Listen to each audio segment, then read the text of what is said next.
Hello and welcome. It's so nice to see so many of you here. Thank you so much for coming.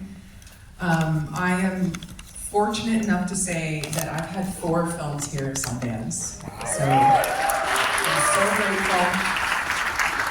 So I'm so very grateful to the film festival for my very first short film, which launched my career, now to my 3rd feature. All of them have been here.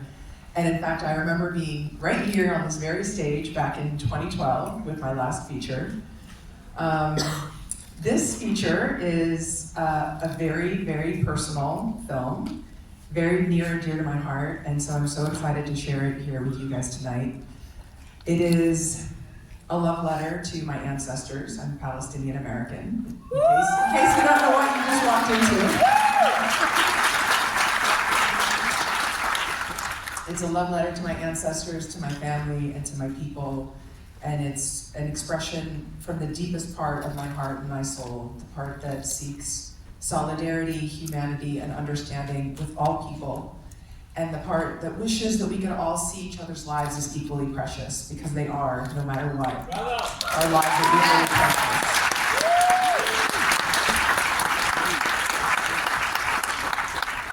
It was a labor of love for so many people from all around the world. I'm so grateful to each and every one of them. It was an incredibly challenging film to make. I will be here for a Q&A afterwards, so I hope you stick around to hear about the saga of the making of, which is almost as dramatic as the film itself. And I just want to thank you all again for being here, and I really hope that the film captures your hearts.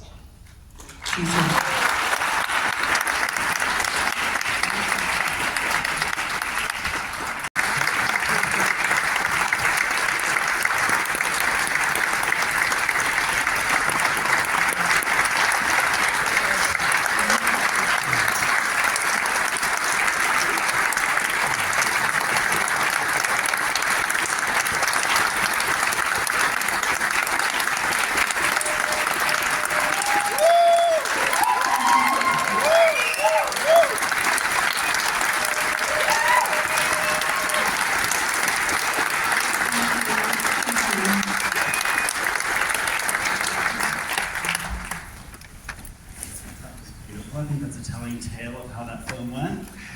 Thank you so much.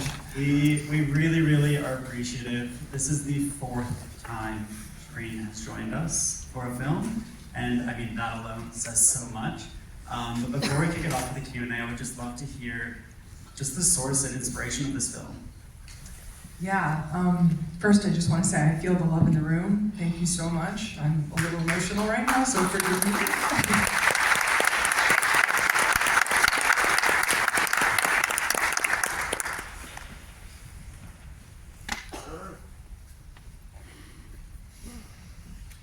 So I was inspired by my own family.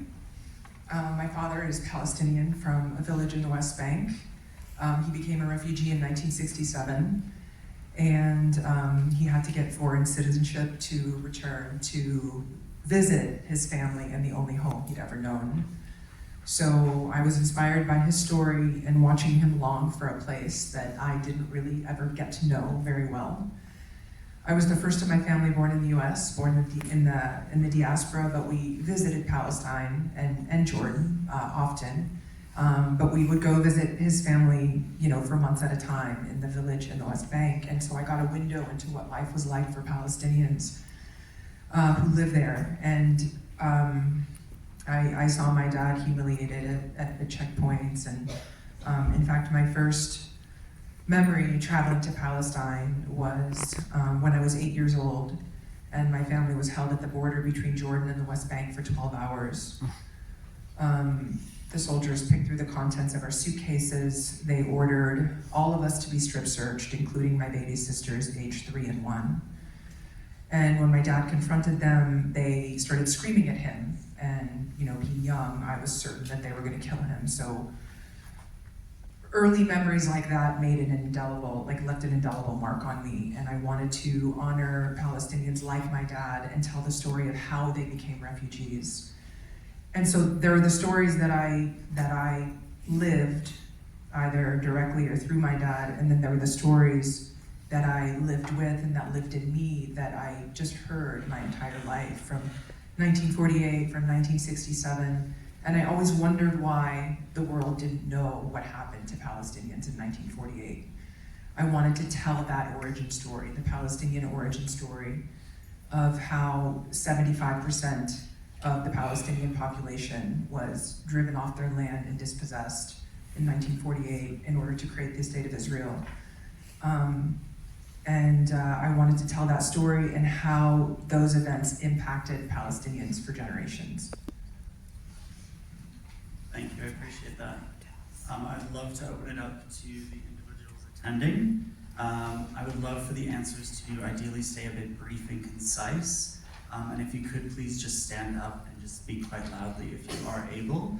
And then Shirien will repeat back the question and we'll go from there. Is there anyone that would like to speak?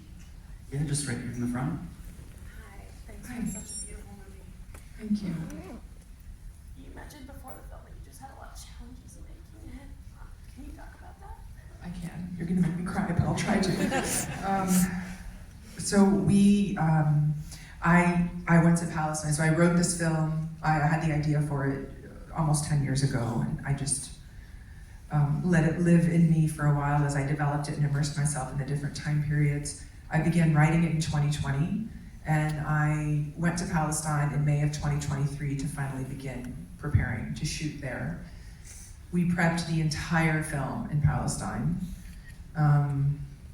My German crew arrived in early October of 2023. We took everyone, the entire crew, we had a huge crew on the ground. We took everyone around to all the locations we had chosen. We shared with them our shooting plans at every location. We had started to build, to construct certain locations that we were constructing. We were going to shoot at a refugee camp in Jericho. We had amassed a giant warehouse of very carefully curated props from 1948 and 70s and all of that, and set dressing. And then everything came to a screeching halt, and we were forced to evacuate Palestine. It was tremendously painful for many reasons, and it was a moment of reckoning because I wasn't sure that we were even going to be able to continue making the film. We had always planned to shoot a very small portion in Cyprus. So we went to Cyprus. They weren't ready for us there. We had to add many weeks of pre-production. We shot there. I was hoping to return to Palestine, still wasn't able to return, but we all knew that it was more important than ever to get this movie made, and we wanted to keep going. So then we went to Jordan. We had to re-prep the entire film, meaning basically start from scratch. And obviously add many, many more weeks of preparations. So the film was, when we evacuated Palestine, it was almost like we went into total crisis mode. Like I was suddenly not only directing, writing, directing, and acting in a film, but I was now the CEO of a sinking ship, and I needed to try to keep it afloat. We had to raise more money. We lost all of the financing that we had spent in Palestine preparing there. We lost all of that, so we had to, raise a lot more money, figure out where to go, completely prep the movie all over again, which is completely unheard of. You don't really do that. And it was a lot of starting and stopping. We shot in Cyprus, then we had to stop. We had to go to Jordan, see if we were even going to be able to find our locations there. Okay, we found our locations. Now we have to prep for 6 more weeks. Now we shoot the movie. Now we stop. We have to raise more money. We have to, figure out where to go next to finish the rest of the scenes. So it was a very unusual way to make a film, and the entire time we were just met with obstacle after obstacle, whether it was financial obstacles, not knowing if we could continue, not knowing where to go. But then there were also things like trying to get our crew out of Palestine at a time when all of the embassies were closing.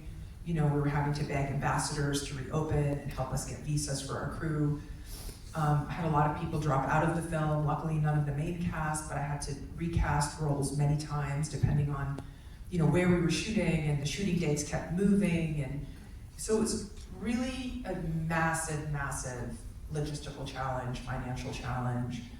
The movie we were supposed to finish shooting in December of 2023. We didn't finish until October of 2024. So we shot for 55 days and it took us 11 months to complete those 55 days. Thank you. Wow. I mean, it's true, independent filmmakers run into endless roadblocks, but that is a roadblock. I've listened to a lot of these over the past 5 days. A roadblock I have not seen ever this big, so Yeah, that's I think, amazing. you know, one of the other things I just remembered, there's so many things, but what made the making of this movie particularly intense is that it literally paralleled everything that was happening from start to finish. I mean, even the ceasefire was announced moments, like days before our world premiere here at Sundance. So we were essentially making a movie about what was happening as it was happening. And so there was the intensity of that, and some days we would be shooting scenes or images that we were watching unfold on our news screens, like very similar images. So emotionally it was very raw, and everyone was raw, but the moment my crew and I evacuated, it was like we became family. We were just there for each other. Some of us ended up working together for 17 months. And the film really became a container for our grief, for our love, for our compassion, for, you know, just our outrage, all of it. You know, we just poured ourselves into it, and it was in many ways a gift that we had that we really had something that we could create during a time of such unbelievable destruction. And else, up in the balcony in the black shirt. Hi, thank you for Hi. the film. About the visual language that you used. Growing up in the US, we're so familiar with the visual images of Holocaust, and were those editorial choices to have that come through in the film, or is that just the nature of the story that those parallels are obvious? I think there are parallels. I think there are natural parallels. I mean, war, like stories of war and displacement and you know, the things that the Jewish people experienced and the Palestinian people experienced, I think that there are some parallels. So I think that is kind of a natural result of the events. And I think it kind of culminates at the end, even when Hanan says, like, essentially, like, your pain is our pain. Like, we have inherited some of your suffering, and we are suffering as a result of what what your people have been through. So I think that was kind of a natural result of the events in the story. Front here. Yeah, thank you so much. I think the best films compel the viewer to do something together, especially films like yours. So when we leave this room, for me, it was beautiful to sit in the stories of these individuals for the last hour and a half, 2 hours. But when we walk out of this room, what would you hope that we do as viewers to make the world a better place, or to lessen the suffering and the plight of the Palestinian people? That's such a good question. Yeah, thank you for that. That's a beautiful question. You know, I think first and foremost, I want the movie to open people's hearts, and I want them to walk away with a new understanding of what the Palestinian people have suffered for more than 75 years. And I want them to recognize that suffering. And I want them to take that into the world and tell people and communicate that. I want them to take that compassion into the world. And see the situation perhaps in a new light, like really understand sort of the context of everything that has unfolded since 1948. And ultimately, I really think, you know, obviously standing here, I'm very privileged, and sitting in those seats, I'm gonna guess that a lot of you are quite privileged. And I personally see it as my duty to speak up for those who are less fortunate. And so I would love that if you feel inspired by this movie, if you feel, you know, I want the movie to inspire faith in our common humanity. And I hope that means that you can take that into the world and speak up for those who need us right now. And I think that's one thing that we can be doing.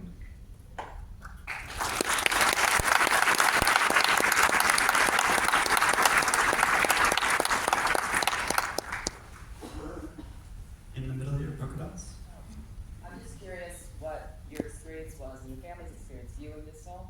did it offer them any sort of catharsis?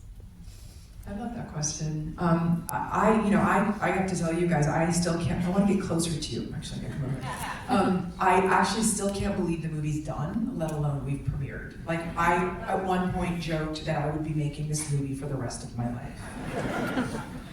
It was a half joke, like, part of me believed it. And I still feel like I'm making the film. In fact, we are still raising financing, so there's that. It's very newly done. Very, very newly done. We were scrambling to get it here in time. So no one in my family has seen it yet except for my two sisters who were here at the world premiere. And they were sitting next to me and there were a lot of tears. And some laughter, but a lot of tears. And I think it is very cathartic. And I look very forward to sharing it with my family, but I think that any Palestinian, you'd be hard pressed to find a Palestinian who didn't see their family in this story. And so I think it is cathartic for most Palestinians. One of my executive producers, her father is a Nakba survivor. Nakba is the Arabic word for catastrophe, and it's what Palestinians call what happened in 1948. He's a Nakba survivor from Jaffa, and his father had orange groves. And he watched the movie with his daughter and they held hands and he wept the entire film. He couldn't even finish it the first time. He had to leave the room. And he said he remembered things because he was 5 years old during the Nakba, so he was like the age of the young kid in 1948. And he remembered things watching the film. He said, oh, I forgot that we used to huddle when they bombed us. So it is very cathartic, and these stories, they need to be told. We have like a whole generation of people who survived the Nakba whose stories have not been told, and it's so important that we tell them, and I hope that this movie can be like incredibly cathartic, especially for them.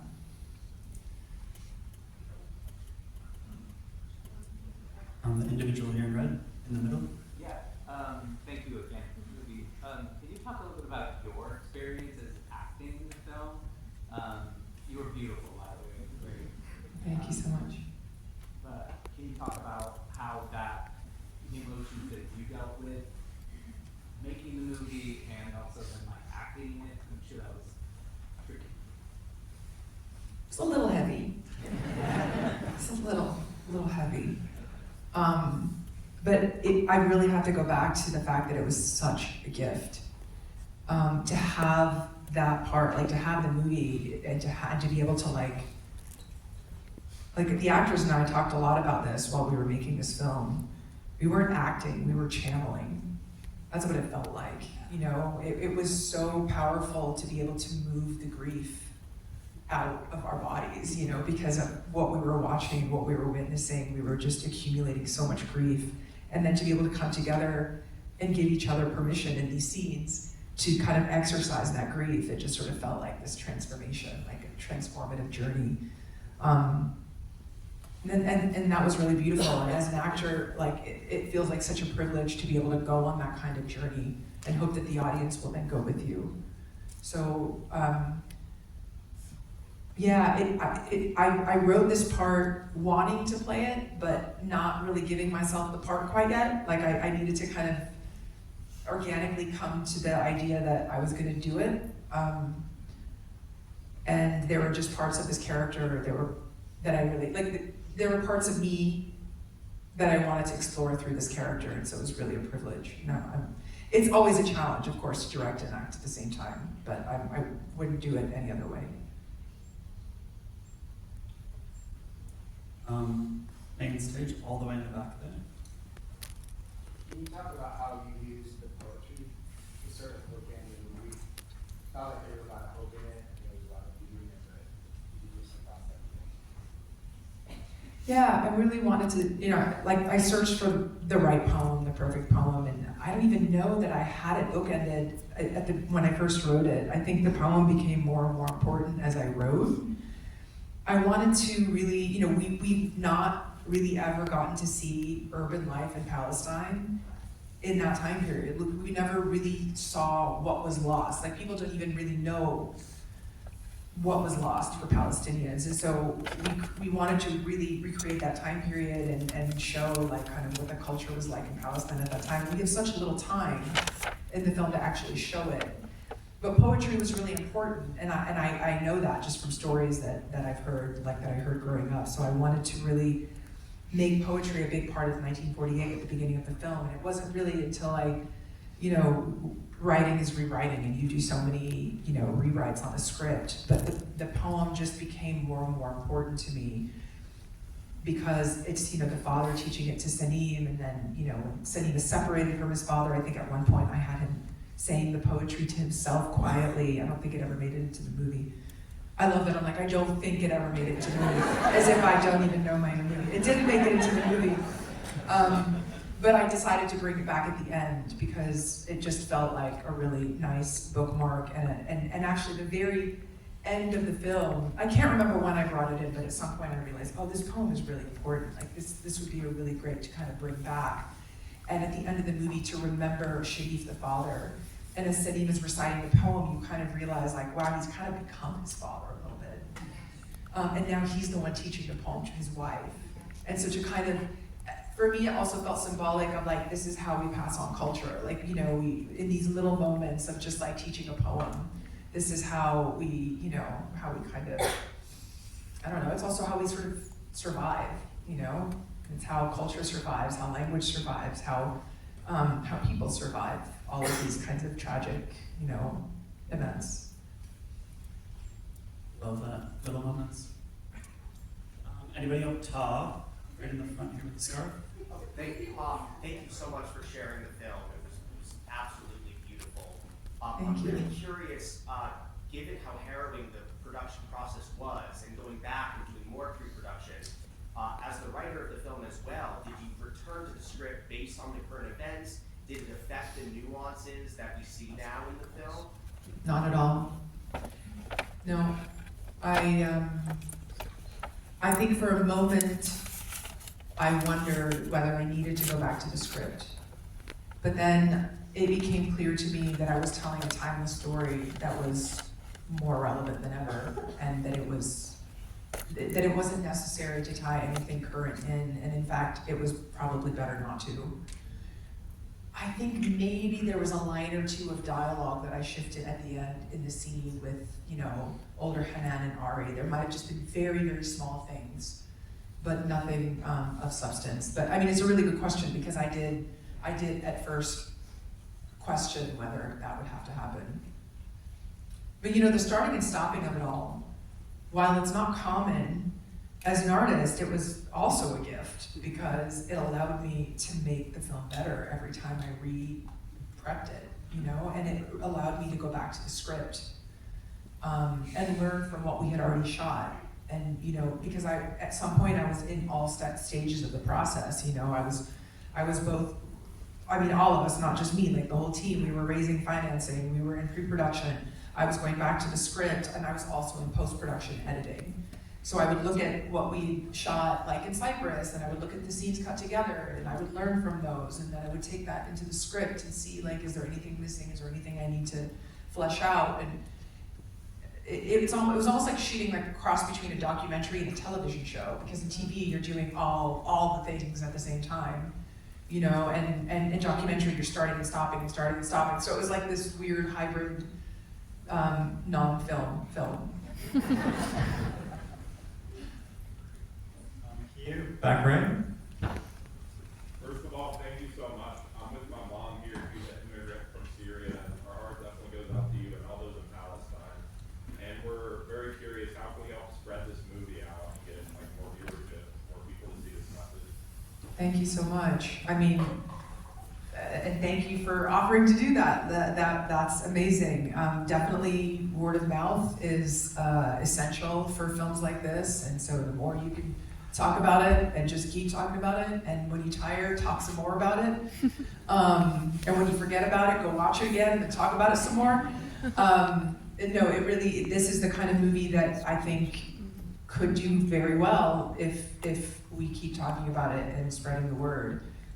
We are here at Sundance selling it, hopefully. So pray for us, cross your fingers, whatever it is that you do, for good luck.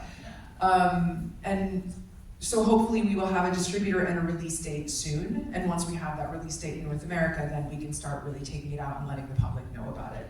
So, you know, until then, obviously, we're at film festivals and, you know, we don't know exactly when we'll be in theaters, but hopefully sometime later this year. I believe that will be it, guys. That will be our last question. But I do want to say as well, there's a fantastic way to support her. As soon as you leave here, please, please, please vote for this movie. That's a great way to make sure that ends up on top. Thank you. Dabis.